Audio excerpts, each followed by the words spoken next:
E aí, pessoal, se inscreva já no meu canal, aproveitando que você começou a ver meu vídeo. E vamos ao que interessa. Achei bom o Roda Viva com o Sérgio Moro.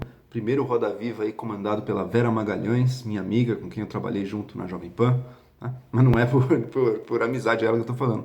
Porque realmente foi um Roda Viva que conseguiu, com uma figura tão importante de um governo tão divisivo, conseguiu fazer um Roda Viva ali com perguntas bastante incisivas, colocou, não deu moleza para o Moro, não.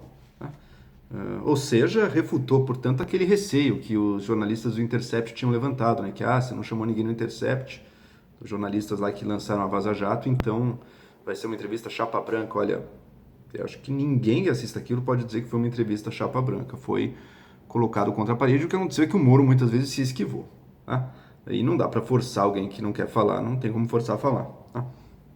Meus destaques vão para Vera, para o Leandro Colom e para Malu Gaspar. Acho que eles aí conseguiram em alguns momentos realmente as cortadas mais duras ali para o Moro. Tá? Eu não acho que entrevista tem que ser necessariamente nesse perfil mais combativo, mas em algumas figuras pedem isso. A posição que o Moro ocupa hoje em dia, com todas as polêmicas que ele está envolvido, naturalmente pede isso. Né?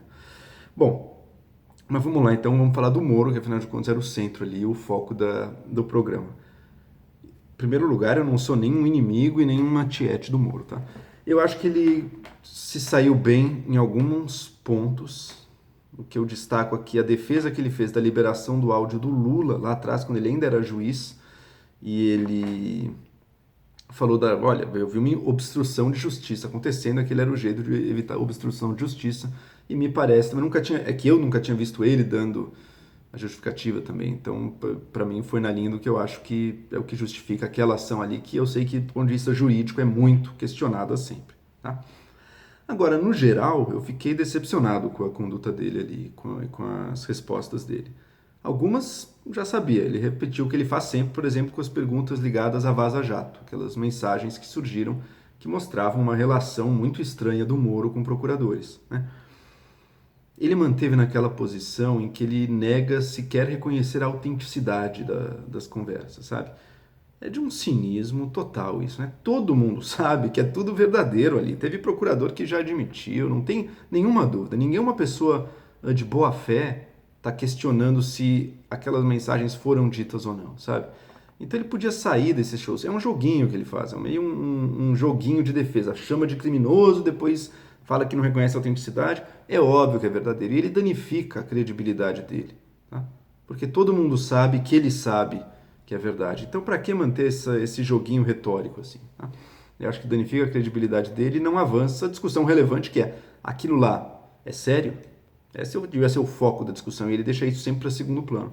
Outro dia pegaram aí a maior bilionária africana, uma angolana, se eu não me engano, pegaram aí num possível corrupção enorme dela graças a mensagens vazadas. E na mídia inglesa que está discutindo o caso, não estão discutindo, o vazamento é ilegal. Ninguém está preocupado com isso. Quero ver o conteúdo sério das mensagens. Tá? Mas enfim, Vaza Jato já discutimos muito aqui, eu também. Eu passo em sequência para todos os temas em que o Moro foi evasivo, em que ele não quis responder. Não só que ele foi evasivo, que ele se negou a dar uma opinião. Tá? Primeiro com ataques do Bolsonaro à imprensa. E por quê, né? Porque e diz, não, mas não teve censura e tudo. Bom, e a Vera Magalhães trouxe, o Bolsonaro tentou tirar a Folha de uma licitação, um negócio ilegal, ele teve que recuar. Bom, o desejo da censura está lá no governo. O cara responde para jornalista e a sua mãe, falando da mãe, sabe? Um negócio assim bizarro e de um nível baixíssimo, sabe? Precisa o ministro da Justiça, por medinho de ofender o chefe, não falar nada a respeito? Né? Que, olha, não é apropriado, mas um presidente tem esse estilo, vamos ver se melhora, sei lá. Podia falar alguma coisa. Em vez, ele não foi capaz nem de um presidente que xingar a mãe, ou então que faz uma ofensa para uma jornalista brasileira, Thaís Oyama, dizendo que ela é japonesa e não sabe o que ela está fazendo aqui. Tá? Seja uma ofensa xenofóbica mesmo, assim, de tratar uma pessoa de um grupo como se não fosse brasileira. E nem isso ele é capaz de tomar uma posição, né? E não foi só aí também, tá? Com relação ao secretário da Cultura e o discurso nazista dele é a mesma coisa, só que esse é um caso já solucionado. Então o Moro deu a entender que o que ele recomendou ao presidente foi meio o que aconteceu. E também, esse é o mais grave, o secretário da Comunicação, o Fábio Weingarten, que está envolvido aí num escândalo que surgiu, em que no mínimo, é um conflito de interesse seríssimo aí, porque ele tem uma empresa que recebe dinheiro de grupos de comunicação que, por sua vez, recebem dinheiro do governo, da comunicação do governo. Isso aí, Moro, o Moro diz, não, mas eu faço meus conselhos para o governo, é privado, né? Isso é um possível caso de corrupção, Sérgio Moro. Isso não é um caso para você não comentar a respeito. Você é o ministro da Justiça e alguém que se notabilizou pelo combate à corrupção. Este é um caso de corrupção na sua casa. A sociedade espera que você responda a isso. E não que fique defendendo. Isso é uma admissão de que qualquer corrupção que apareça no governo, o seu primeiro ímpeto é defender a pessoa, em vez de não falar nada a respeito, é aconselhar a pessoa, o acusado, ou o presidente, a como lidar da forma mais política a respeito. Não é isso que o Brasil esperava do combate à corrupção, tá? E outra, o Moro, no fundo, ele tem um medo, um receio de desagradar o presidente, desagradar o Bolsonaro. Esse medinho que o Bolsonaro trouxe e impôs como uma regra no governo. É o governo que, se você não estiver o tempo inteiro puxando o saco, você está em maus lençóis.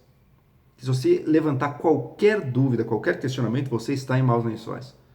E todo mundo fica intimidado com isso. O único, até agora que eu vejo, que é menos preso nisso é o Paulo Guedes. O Paulo Guedes preserva uma certa liberdade maior ali de dizer, sem grandes problemas, olha, eu discordo do governo nisso. É óbvio que um ministro não vai acusar o presidente, é óbvio que não vai acusar o governo, tá? Mas é possível expressar a sua opinião discordando do presidente sem desrespeito. Tá? E o Moro tem sido cada vez mais incapaz de fazer isso. Tá? Por fim, também, outro caso de cinismo do Moro aqui, perguntaram sobre a vaga no STF, né, que o Moro aparentemente queria e tudo. Não é de bom tom discutir uma vaga que nem está aberta, não tem vaga aberta, não é de bom tom discutir antes do Celso de Mello sair. Veja, Moro, o Bolsonaro falou em entrevista que fez um compromisso com você por aquela vaga, ou seja, você discutiu a vaga. O Bolsonaro, seu chefe, discutiu, ele não agiu de bom tom? Ele não fez o correto? Ou ele está mentindo, ou ele mentiu. Então, se você discutiu ali, por que não agora? Por que tanto medo de falar disso? Por que tanto medo de falar de política? É isso, não tem como jornalista forçar o entrevistado a falar. Você diz, não quero falar sobre isso, não vou falar. Mas você está sendo entrevistado, uma pessoa entrevistada justamente para prestar algum tipo de conta à sociedade sobre o que ela faz isso, e para esclarecer dúvidas, né, e questões, interesses da sociedade. O Moro vai numa entrevista falar que não acha de bom tom discutir o STF. Coisa que ele discute com Jair Bolsonaro. Como se fosse uma coisa imoral, sabe? Ele ambicionar uma vaga. Bom, mas você, segundo o Bolsonaro, você ambiciona uma vaga. E o Bolsonaro queria te cumprir o compromisso com você. Pelo menos lá atrás, depois parece que mudou, né? Enfim. Eu achei que o Moro evadiu demais, foi muito evasivo e isso, para mim, não é o que se espera dele, né? Eu já dei minha opinião sobre ele aqui antes, ele desde que entrou no governo vem diminuindo, tá? Engoliu muitos sapos, a questão do COAF, que foi neutralizado e saiu das mãos do Moro, o decreto das armas, que nem passou pelo Moro, o Bolsonaro publicou, sendo que o Moro é meio contra, mas nem coragem disso ele tem de falar e nem passa por ele mais, o governo desautoriza ele. O Conselho Nacional de Política Criminal e Penitenciária, o Moro tentou indicar uma suplente desse conselho, que é cheio de pessoas. Por causa da lacrosfera do Bolsonaro lá que foi reclamando, o Moro se viu constrangido a pedir perdão por aquilo. Sabe? Se humilhou por ter indicado uma pessoa, a Ilona Zabó, que era uma técnica para esse conselho, uma pessoa muito qualificada. Tá? Então o Moro traiu a obrigação dele em nome do jogo político, engoliu esse sapo e engoliu muitos outros sapos. Né? Por outro lado, você tem a Vaza Jato, que mostrou que o Moro, ele, enquanto juiz, pode ter excedido um pouco aquela imparcialidade, aquela equidistância que o juiz devia manter entre a promotoria e o réu, né, e a defesa. Então, me parece que ele tem se diminuído no governo. Essa entrevista revela isso, alguém que não pode falar sobre todos os temas livremente, não por segredo de Estado, mas por constrangimento pessoal e político dele. Né? Alguém que está diminuído aí, que não tem a mesma liberdade e segurança que outrora já teve, né? Mas que ainda assim carrega consigo um legado de combate à corrupção e um conhecimento a respeito disso, né? Eu não espero grandes coisas do Moro no governo. Eu acho que o governo tem feito mal para o Sérgio Moro. Tem feito mal. Ele tem tido que abrir mão das suas convicções. Olha o Flávio Bolsonaro, como é que você é o ministro da Justiça, o filho do presidente? Enfim, é só um entre tantos outros aí. O Onyx Lorenzoni, que o Moro disse que pediu desculpas também, enfim. Tantas coisas ele tem que engolir, tanta vista grossa ele tem que fazer, tantas concessões, tantos sapos que ele engole. Não tem feito bem para ele, ele está ficando cada vez mais defensivo e se negando a falar sobre coisas importantes para o Brasil, né? Coisas que ele deveria poder falar, né?